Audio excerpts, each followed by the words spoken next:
Hello बच्चों, तो चलिए इस प्रश्न को पढ़ते हैं। बिंदु 2, -1, 5 से रेखा x-11/10 बराबर y+2/-4 बराबर z+8/-11 पर खींचे गए लंब की लंबाई तथा पाद के निर्देशांक हैं। यहाँ पे देखो चारों विकल्पों में से हमें सही विकल्प बताना है। ठीक है, तो प्रश्न में आगे बढ़ने से पहले इस प्रश्न से संबंधित जो मुख्य अवधारणा है उसकी हम चर्चा कर लेते हैं। तो देखो मुख्य अवधारणा क्या आ जाएगी। हम जानते हैं यहाँ पर कि लंबवत दो लंबवत रेखाओं के दिक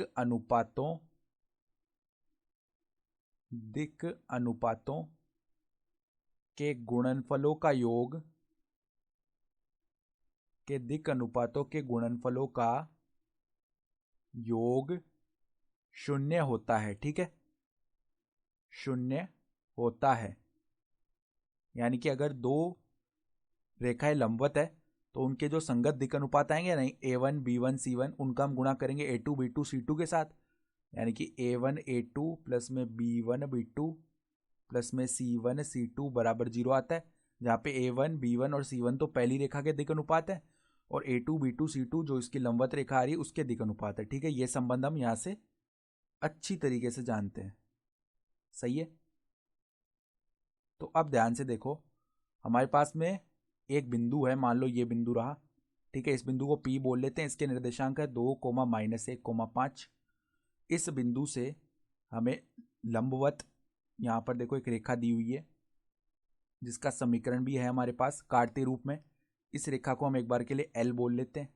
ठीक है, तो L का अगर हम समीकरण लिखें ना, सवाल में ही दिया हुआ है x-11/10 बराबर y+2/-4 बराबर z+8 बराबर -11। यहाँ पर बराबर हम लेमडा मान लेते हैं। ठीक है, तो अब इस रेखा पर अगर कोई बिंदु निकालना है ना हमें, इस बिंदु को हम एक बार के लिए Q बोल लेते हैं। ठीक है, जिसके निर्देशांक x, y, z है। तो एक तो हमें क्या करना है, इस बिंदु से इस रेखा पर जो लंब पाद है उसके निर्देशांक यानी Q के निर्देशांक बताने, और इस लंब की लंबाई यानी PQ भी बतानी है। ठीक है, तो ये लंब होगा ना यहाँ से। सही बात है।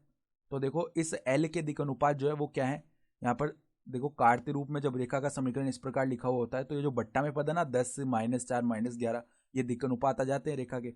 तो L के लिए देखो दिक अनुपात लिख लेते हैं। यहाँ पर L के दिक अनुपात क्या है, 10, -4, में -11, ये तो L के दिक अनुपात हो गए।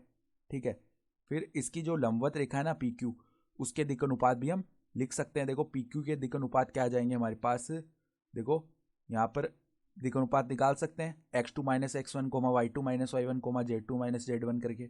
ठीक है, तो पहले देखो यहाँ पर x का मान निकाल लेते हैं लेमडा के पदों में। x बराबर क्या आ जाएगा, 10 लेमडा प्लस में 11। y बराबर क्या आ जाएगा, -4 लेमडा -2। z बराबर क्या आ जाएगा, -11 लेमडा -8। तो अब लेमडा के पदों में आ गए ना, तो यहाँ पर देखो PQ के दिक अनुपात लिखेंगे ना हम। तो देखो यहाँ पे लिख लेते हैं PQ के दिक अनुपात।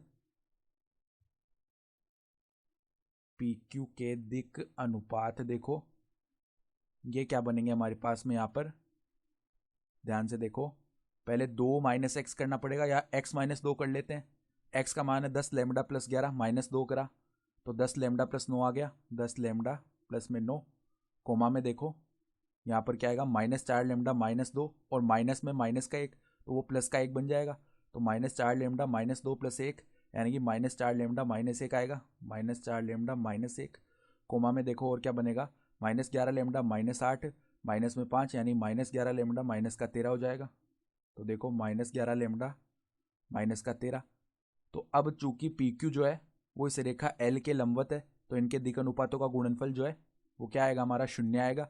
तो देखो 10 गुणा में 10 लेमडा प्लस में 9, फिर देखो यहाँ पर क्या है, -4 गुणा में -4 लेमडा -1, फिर देखो हमारे पास -11 है, -11 गुणा में -11 लेमडा -13, ये शून्य के बराबर आना चाहिए। तो देखो यहाँ पर 100 लेमडा प्लस में 90 प्लस में 16 लेमडा प्लस में 4 प्लस में 121 लेमडा। ठीक है, फिर देखो यहाँ पे प्लस में क्या आ जाएगा हमारे पास में, प्लस में देखो अब कौन सा पद बनना चाहिए, यहाँ पर देखो 13 और 11 इनको गुणा करते हैं ना, तो हमारे पास कितना आता है, यहाँ पर देख लो इनको गुणा करने पर हमारे पास 143 आना चाहिए, ठीक है। तो 143 ये बनेगा पद बराबर में 0। तो अब देखो 100 लेमडा प्लस में 16 लेमडा 116 लेमडा हो गया। तो 116 में 121 जोड़ना है, तो ये हमारे पास देखो कितना बन जाएगा, यहाँ पर हमारे पास आ जाएगा 237 लेमडा। सही है। तो देखो 237 लेमडा, फिर देखो 90 + 4 ये कितना हो गया 94। 94 में जोड़ लो 143, तो यहाँ पर देखो 7 और ये भी 237 ही बन गया, ठीक है। तो यहाँ पर भी प्लस में 237 बराबर में 0। तो यहाँ से देखो लेमडा का मान क्या आ जाएगा हमारा, -1 आ जाएगा ना। तो लेमडा का मान जैसे ही हमें मिल गया तो इस बिंदु Q के निर्देशांक मिल जाएंगे x y z। तो x का मान देखो क्या आ जाएगा 10 गुणा में -1, फिर देखो क्या था प्लस में 11 था तो +11, यानी कि ये क्या हो गया 11 - 10 यानी कि 1 आ जाएगा। फिर y जो है वो क्या आ जाएगा देखो ध्यान से, -4 लेमडा -2 था तो -4 और माइनस में 2 ये क्या बनेगा देखो 4 - 2 यानी कि 2 बन गया, ठीक है। फिर देखो यहाँ पर z निकालेंगे तो z बराबर -11 गुणा लेमडा का मान -1 है। फिर देखो यहाँ पर -8 तो ये तो हो जाएगा 11 - 8 यानी कि 3 बन गया, ठीक है। तो ये आ गए जो Q बिंदु है उसके निर्देशांक आ गए 1, 2, 3। तो हमें लंब की लंबाई यानी PQ भी निकालनी थी, तो वो क्या आ जाएगी देखो वर्गमूल के अंदर यहाँ पर देखो x2 - x1 का स्क्वायर तो 1 - 2 इसका स्क्वायर कर देंगे तो 1 आ जाएगा। फिर देखो प्लस में यहाँ पर क्या आएगा देखो 2 माइनस में माइनस का 1 तो 3 बन जाएगा, उसका स्क्वायर कर दिया 9 आ जाएगा। फिर देखो प्लस में यहाँ पर प्लस में देखो क्या है z का मान है 3 तो 3 माइनस में 5 यानी -2 का स्क्वायर किया तो 4 आ जाएगा। तो ये देखो क्या बन जाएगा हमारे पास वर्गमूल 14 इकाई।